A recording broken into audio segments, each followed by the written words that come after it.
Assalamualaikum warahmatullahi wabarakatuh. Salam sejahtera bagi kita semua. Yang terhormat Bapak dan Ibu dosen tim penguji dan Bapak Boyke Purnomo selaku pembimbing.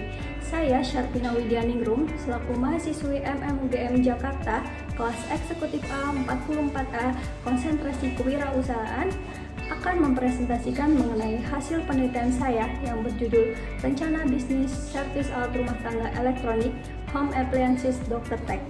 Peralatan rumah tangga merupakan peralatan yang berfungsi untuk membantu aktivitas yang dilakukan di rumah seperti memasak, membersihkan, dan sebagainya. Namun, peralatan rumah tangga elektronik yang rusak tidaklah harus diganti dengan yang baru. Hal ini dilatar belakangi oleh harga peralatan rumah tangga elektronik yang tidaklah murah. Oleh karena itu, peralatan rumah tangga elektronik yang rusak dapat dilakukan perbaikan untuk mengembalikan fungsinya seperti sedia kala. Di sisi lain, penggunaan jasa servis alat rumah tangga elektronik bukanlah tanpa kendala. Berbagai kendala sering terjadi ketika menggunakan jasa servis alat rumah tangga elektronik. Yang pertama adalah keterbatasan waktu. Kesibukan di era modern telah menuntut kehidupan yang serba sibuk. Hal inilah yang menyebabkan kebanyakan manusia di era ini tidak memiliki waktu luang yang memadai. Yang kedua dan yang ketiga adalah ketakutan penipuan dan biaya servis yang tinggi.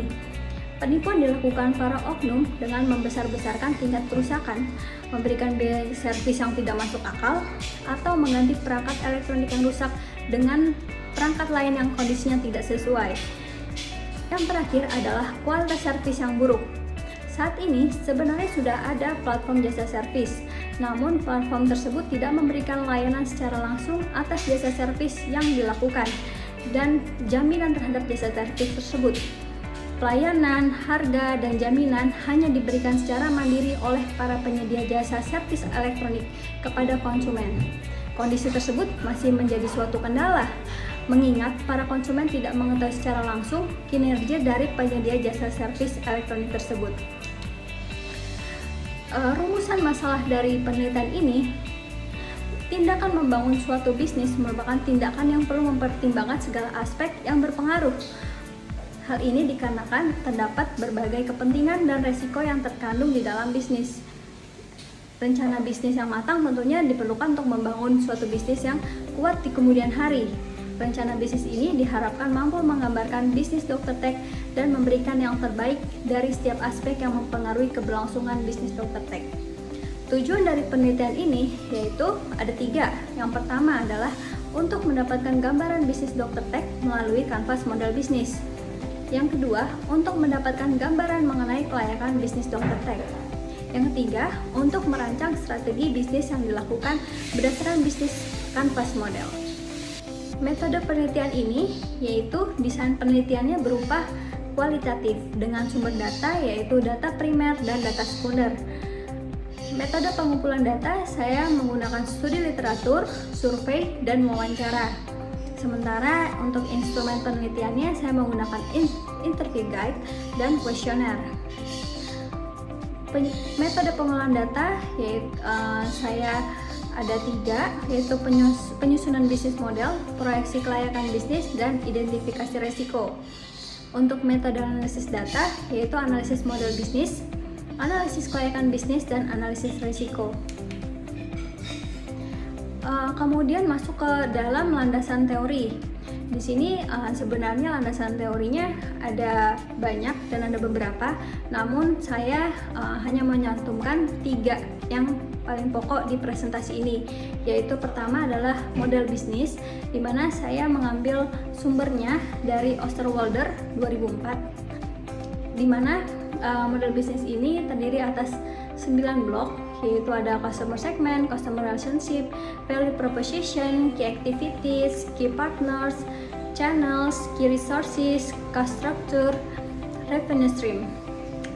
Selanjutnya saya menggunakan teori strategi bisnis yang bersumber dari Thomson DKK tahun 2016, di mana strategi ini ialah kumpulan dari beberapa aksi yang harus diambil oleh seorang pemimpin untuk meningkatkan performa dan mendapatkan kemampuan yang besar. Selanjutnya adalah kelayakan keekonomian bisnis. di mana saya mengambil sumber dari Brigham tahun 2011 yang tadi dari teori NPV, Net Present Value, Internet Rate of Return, dan Payback Period. Selanjutnya masuk ke dalam strategi dan rencana. Di sini ada simbol dari Dr. Tech ini sendiri. Kemudian di sini Dr. Tech memiliki visi, yaitu menjadi solusi perbaikan alat rumah tangga elektronik home appliances yang terpercaya dan dapat diandalkan di Indonesia. Namun visi Dr. Tech dapat tercapai bila Dr. Tech memiliki misi yang dapat menunjang visi tersebut. Misi yang dimiliki Dr. Tech terdiri atas ada 4, yaitu pertama, mengembangkan sumber daya profesional, kedua, memberikan pelayanan terbaik bagi setiap pelanggan, ketiga, mengembangkan platform yang dapat diakses secara mudah, yang keempat, terus melakukan inovasi pada setiap pelayanan Dr. Tech. Kemudian saya menggunakan wawancara sebagai metode pengumpulan data. Wawancara dilakukan dengan 4 orang narasumber. Keempat narasumber merupakan pria dan wanita yang telah berkeluarga serta memiliki alat rumah tangga elektronik di rumahnya. Pemilihan narasumber didasarkan pada masing-masing jenis kelamin dan jangka waktu pernikahan. Kemudian untuk tabel yang di samping ini merupakan ringkasan dari hasil wawancara, di mana ada informasi yang digali dan temuannya. Seperti ini. Lanjut untuk strategi dan rencana, ada peta empati. Keberadaan peta empati menjadi penting untuk menyelaraskan apa yang menjadi keinginan konsumen dengan bisnis Dr. Tech. Pada penelitian ini, peta empati diubah ke dalam bentuk kuesioner dan disebarkan secara online atau daring melalui Google Form. Penyebaran kuesioner ditunjukkan kepada responden dengan kriteria pria atau wanita yang telah berkeluarga, memiliki alat rumah tangga elektronik, dan pernah mengalami kerusakan pada alat rumah tangga elektroniknya. Selain itu, mereka juga pernah menggunakan jasa servis alat rumah tangga. Penuturan kriteria ini dimaksudkan agar informasi yang digali dapat menjawab tujuan penelitian yang dilakukan. Hasil survei mendapatkan 155 responden yang sesuai dengan kriteria. Adapun profil dari responden tersebut dapat dilihat di tabel sebelah kiri. Yaitu di sini ada pria, wanita, usia, kemudian wilayah tempat tinggal, pekerjaan, dan jumlah penghasilan. Lanjut dari peta empati tersebut, maka didapatkan sebuah jawaban, yaitu apa yang calon konsumen atau konsumen lihat. Yang pertama, yang kedua, apa yang calon konsumen atau konsumen dengar. Yang ketiga, apa yang calon konsumen atau konsumen jasa servis pikirkan dan rasakan. Yang keempat, apa yang calon konsumen atau konsumen jasa servis khawatirkan. Dapat dilihat untuk hasil yang didapatkan dari kuesioner yang dibuat didasarkan atas peta empati. Kemudian di sini lanjutannya, yaitu apa yang calon konsumen atau konsumen katakan dan lakukan. Dan yang terakhir, apa nilai yang Dr. Tech berikan pada konsumen. Di sini ada yang memiliki harga terjangkau, ada yang menjawab, memiliki teknisi handal, memiliki platform yang mudah untuk diakses, memiliki layanan customer service, dan memberikan jaminan dari hasil servis tersebut. Kemudian lanjut untuk ke model bisnis Dr. Tech. Di sini dari hasil wawancara dan kuesioner, di sini dapat dirancang untuk model bisnisnya, yaitu ada customer segment, ada customer relationship, channels, revenue stream, key activities, key partner, dan cost structure. Nah, di sini untuk apa sih yang membedakan bisnis ini dengan bisnis lain, juga salah satunya adalah mempunyai added value, karena nilai menjadi suatu kelebihan dan pembeda bagi suatu bisnis di industri di mana bisnis tersebut berada. Keberadaan nilai yang tepat dapat membuat konsumen tetap memilih bisnis yang dibangun di antara bisnis lainnya. Dari hasil wawancara menunjukkan bahwa nilai yang diharapkan konsumen yaitu harga terjangkau, kemudahan dalam mengakses platform, 3 teknisi handal, 4 customer service, dan 5 jaminan hasil servis. Selanjutnya adalah rencana aksi. Di sini ada kegiatan dan waktu pelaksanaan untuk dokter tek ini sendiri, dapat dilihat di tabel. Kemudian masuk ke kelayakan ekonomi. Dokter tek melakukan proyeksi aliran kas untuk menentukan nilai net present value atau NPV, internal rate of return, dan payback period. Dokter tek membuat target berdasarkan biaya servis, jumlah teknisi yang diperkerjakan, kapasitas servis per teknis, dan estimasi keuntungan yang didapat dari penggunaan spare part. Nah, di sini dapat dilihat untuk perhitungannya. Di sini saya mengkategorikan untuk kondisi normal, pesimis, dan optimal berdasarkan dari kapasitas.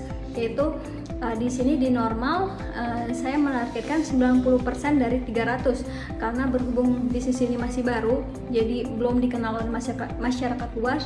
Jadi saya taruh untuk 90%. Sementara untuk di kondisi pesimis saya menetapkan 75% dari 300. Sedangkan untuk kondisi optimal yaitu kondisi yang maksimal untuk mencapai kapasitas servis per teknisi per bulan. Selanjutnya di sini ada biaya, ada biaya modal, biaya tetap, biaya sumber daya manusia. Dapat dilihat di tabel berikut. Kemudian untuk proyeksi aliran kas dokter tek di kondisi normal, di sini menghasilkan NPV dan IRR yang positif. Adapun nilai NPV yang dihasilkan ialah sebesar Rp228.602.980 dan IRR sebesar 16,91%. Nilai NPV dan IRR yang bernilai positif menunjukkan bahwa bisnis dokter tek akan menghasilkan keuntungan di masa depan. Kemudian proyeksi aliran kas pada kondisi normal menghasilkan nilai payback period sebesar 6,76. Hal tersebut menandakan bahwa investasi yang dilakukan investor akan kembali setelah 6,76 tahun. Kemudian untuk di kondisi pesimis, untuk perhitungannya di sini proyeksi keuangannya dapat dilihat di tabel dan diperoleh NPV sebesar Rp224.743.167, sementara IRR sebesar 14,61%, payback period sebesar 7,68. Selanjutnya untuk kondisi optimis, NPV dapat dilihat sebesar ini 870 juta, IRR sebesar 33,66%, payback period sebesar 4,32. Selanjutnya untuk resiko dan mitigasi, di sini resiko menjadi hal yang tidak dapat dihindarkan dan harus diterima ketika menjalankan suatu bisnis. Pada penelitian ini, dokter tek membagi resiko dan mitigasinya menjadi dua aspek penting, yaitu aspek teknik, operasional, serta keuangan. Di sini dapat dilihat untuk teknisnya ada resiko dan mitigasi, operasional, kemudian sumber daya manusia, dan keuangan. Selanjutnya ada strategi bisnis. Strategi bisnis dilakukan agar dokter tek mampu menjaga eksistensinya di dunia bisnis serta mencapai target yang telah ditentukan. Adapun strategi yang dilakukan oleh dokter tek adalah sebagai berikut. Yang pertama, pendanaan. Di sini dokter tek mencoba mencari dana melalui para investor, baik itu perorangan, lembaga maupun angel investor. Yang kedua adalah pemasaran. Di sini melalui media sosial. Yang ketiga, strategi keluar dapat dengan cara merger. Yang terakhir adalah aliansi, seperti itu, yaitu mencoba bekerja sama dengan penyedia layanan jasa yang memiliki standar kualitas yang sama dengan dokter tek. Sekian presentasi dari saya. Terima kasih atas waktu yang telah diluangkan. Semoga presentasi ini bermanfaat bagi semua. Wassalamualaikum warahmatullahi wabarakatuh.